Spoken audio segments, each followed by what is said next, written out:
Здравствуйте, уважаемые телезрители. Начинаем 9-й урок информационной войны. Я профессор Панарин, доктор политических наук.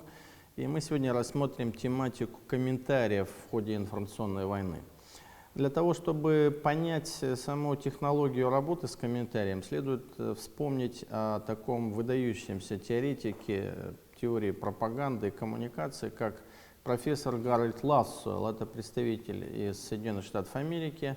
Годы его жизни 1902-1977 годы.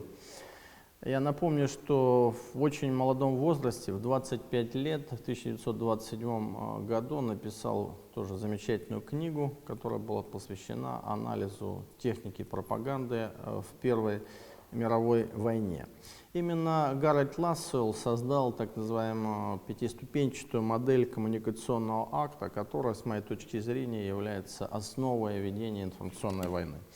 Но для того, чтобы ее наглядно представили, я нарисую ключевые компоненты этой схемы. Итак, первый этап – это кто? Второй этап – что? Первый, второй, третий этап – как?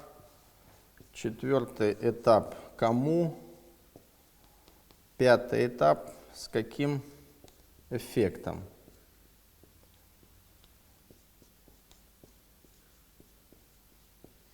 Вот такая пятиступенчатая модель. И черным шрифтом я напишу. Итак, кто же передает сообщение? Это коммуникатор. Ну, коммуникатор, в силу того, что средства массовой информации у нас различные, это и телевидение, это и радио, но имея в виду особенности новых информационных технологий, я напишу здесь две ключевые буквы: Facebook, ВКонтакте. То есть, собственно говоря, каждый человек может быть коммуникатором, который распространяет какие-либо сведения, факты, события в информационное пространство. И это в силу специфики этих социальных сетей уже через несколько секунд становится достоянием гигантского количества людей, сотен миллионов, а может быть и миллиардов людей.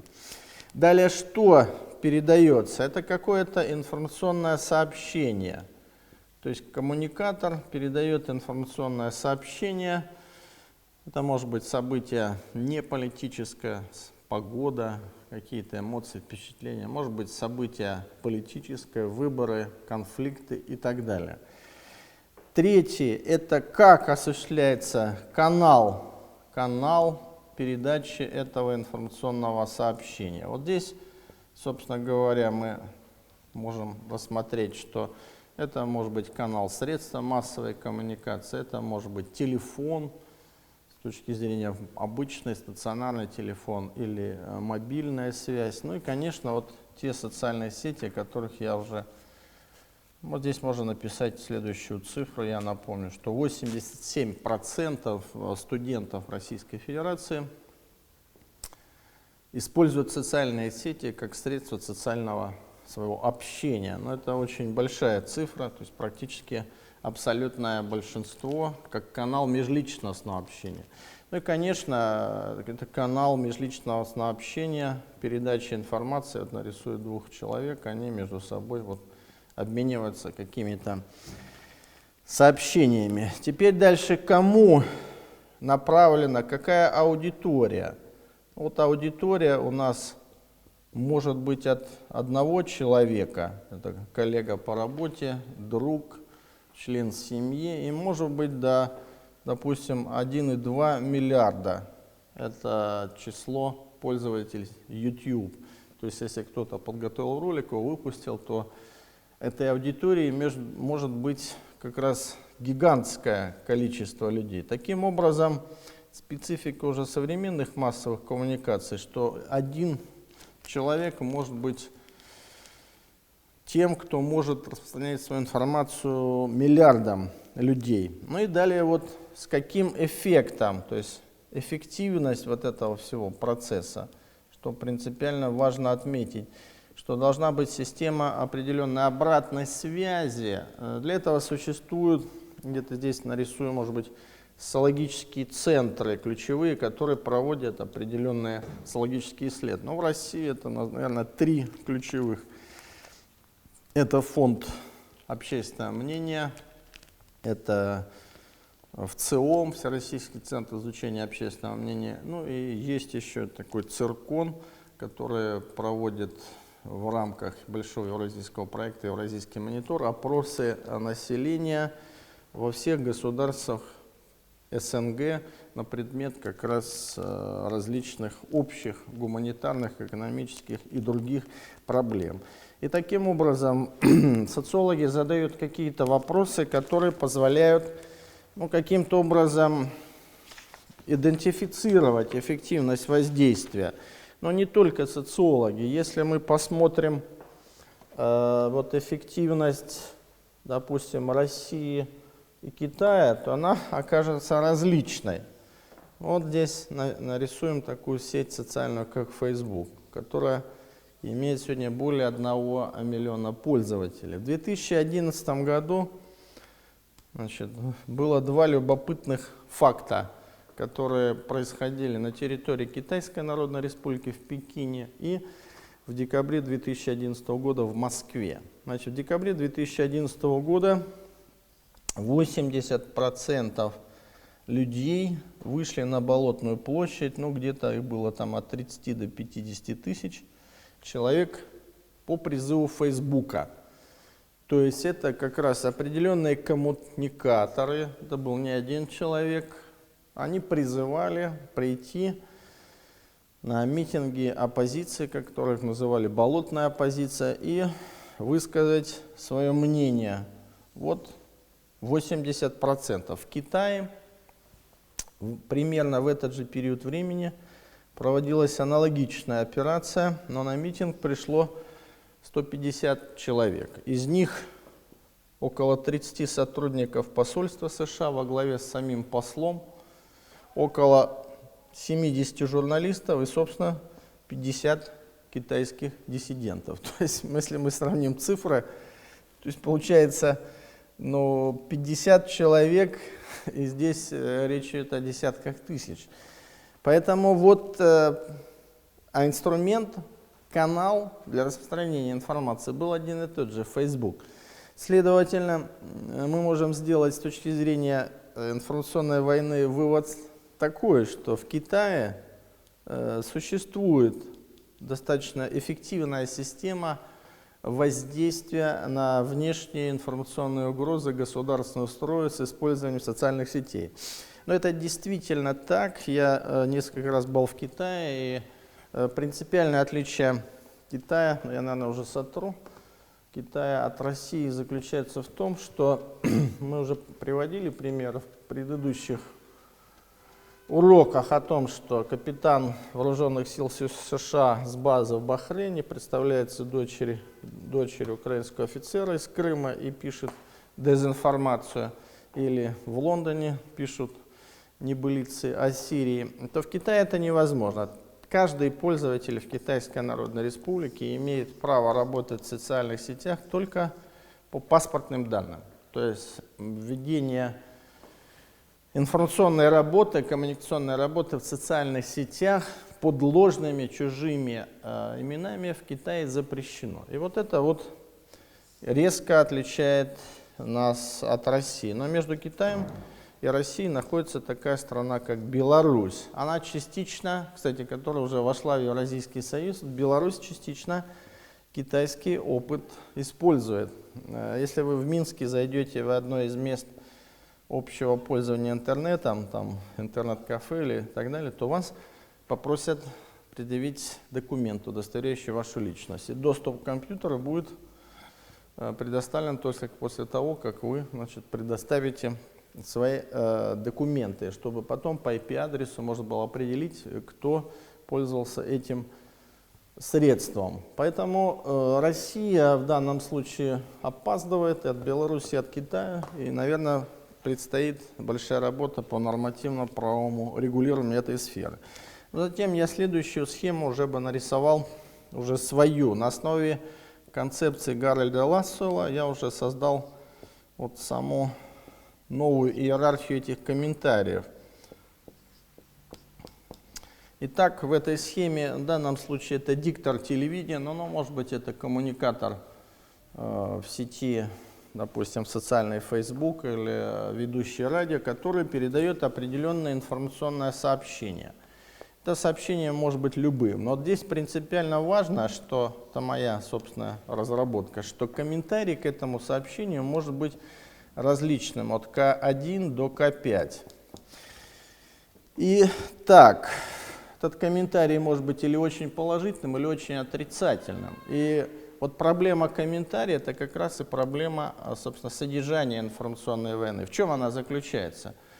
Произошло наводнение в штате Луизиана в Соединенных Штатах Америки около 10 лет назад. И можно по-разному трактовать. Положительно информационное сообщение может быть об этом, негативное информационное сообщение. Все определяется комментарием. Нейтральный комментарий — это когда просто передается сообщение, что в США произошло наводнение.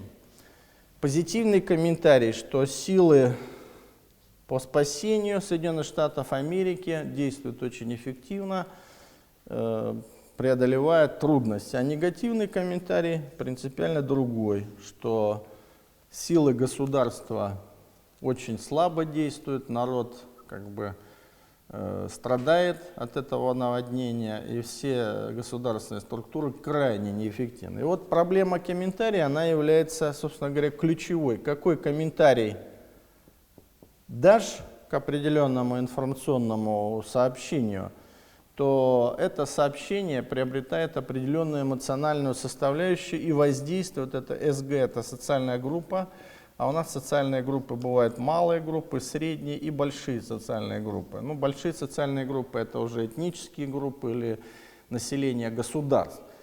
Таким образом, определенным образом поданное сообщение с определенным комментарием. Вот посмотрим на ситуацию в Киеве, когда снайперы расстреляли, собственно говоря, в спину мирных оппозиционеров и обвинили в этом власть. Это сразу для власти гигантский минус. Это приводит, собственно говоря, к чему? На следующий день социальная группа малая совершает государственный переворот. Вот влияние определенного комментария. Проблема комментария является ключевой и в телевизионных новостях. Я хотел привести пример уже 2008 года, когда события в августе 2008 года принципиально по-разному трактовались. И вот когда на американское телевидение позвали, ну я зачитаю уже фамилии, чтобы не ошибиться, это 13 августа 2008 года имел факт грубой цензуры телеканала Fox News. Это, кстати, ведущий американский канал. Когда пригласили этнических осетин Аманду Кокоевой, Лору Тедеева-Ковински, и они хотели от них услышать комментарий один, соответствующий американской официальной позиции о том, что Россия напала на Грузию. Но эти мужественные молодые девушки и женщины ответили по-другому, о том, что нет, это фашистский режим Саакашвили напал на мирное население, Южная Осетия уничтожала, российские войска пришли на помощь. И вот после этого это телевизионное интервью было прервано. Это означает, что когда комментарий был невыгоден соответствующей стороне, то он просто был не показан в дальнейшем. Это как раз означает, что проблема комментария, она является с точки зрения информационной войны ключевой. Наша задача, собственно говоря, формировать систему позитивных комментариев по отношению к проводимой нами информационной политике. Одновременно наша задача выявлять систему негативных комментариев, которые распространяются в информационном пространстве России, и далее выявлять источники этих комментариев и затем работать с этими источниками в рамках нормативно-правовых документов. А теперь посмотрим на предыдущий опыт Китая и России по, скажем так, предотвращению акций дестабилизации. То да, если российские правоохранительные структуры найдут источники распространения негативных комментариев, но это окажутся, возможно, ложные люди с ложными именами, вымышленными именами, такие же майоры, капитаны американской базе в Бахрейне или британской военной базе на острове Кип, которые работают там под различными именами, допустим, украинских националистов и льют грязь на России. Поэтому, конечно, возникает вопрос такого суверенитета комментариев, что государство, в частности российское, должно обеспечить способность защиты своего информационного пространства от возможности распространения ложной и дезинформационной информации. И в этом смысле информационную войну, наверное, можно представить как систему комментариев, которые выгодны нашей стороне и должны распространяться прежде всего и среди своего собственного населения и для населения противостоящей стороны. И вот здесь можно представить, что два воина, ну как бы у каждого из них есть определенное копье или меч, там нарисуем ноги, вот, ну так что-то такое вот. И вот, вот это вот как бы определенные комментарии. И вот задача каждой стороны, чтобы его комментарии, они проникли в информационное пространство противостоящей стороны. И вот проблема информационной войны, собственно, является проблемой комментария. Но для того, чтобы внедрить этот комментарий, сначала эти комментарии необходимо разработать. И вот здесь стоит проблема определенного кризисного штаба, который должен вырабатывать комментарии, причем, собственно, в критические моменты, особенно в кризисных ситуациях, когда происходят необычные какие-то явления, быстро меняющаяся и динамичная ситуация, этот кризисный штаб должен вырабатывать смысловые комментарии, потом уже они должны распространяться главным редакторам ведущих средств массовой информации национальных, и они уже должны их доводить. И, конечно, должна быть как бы группа блогеров, которые работают в социальных сетях, которые тоже должны получать эти комментарии смысловые от этого кризисного штаба для того, чтобы работать и доводить эту информацию в социальных сетях, прежде всего в Фейсбуке и ВКонтакте. Вот это с точки зрения содержательная сторона информационной войны, потому что таким образом мы здесь будем влиять в конечном итоге на отношения. Отношение тоже может быть разным, от негативного до позитивного. В Китае, я уже напомню эту ситуацию, на митинг оппозиции пришло 50 человек, остальные миллионы людей, получив это информационное сообщение, призыв на него, не отреагировали. Это означает, что у них сформировано уже соответствующее отношение. Таким образом, завершая очередной урок информационной войны, я напомню, что я профессор Игорь Панарин, он был посвящен теме комментария. Напомню, что пятиступенчатую модель коммуникационного акта создал Гарольд Лассел, выдающийся американский теоретик пропаганды. И на основе этой модели я доработал и создал свой собственный подход, который определяется тем, что комментарий к любому информационному сообщению может быть разный. Для того, чтобы победить в информационной войне, нам необходимо быстро, оперативно формировать свою систему комментариев, и второе, иметь средства и способы доведения этих комментариев до широкой аудитории.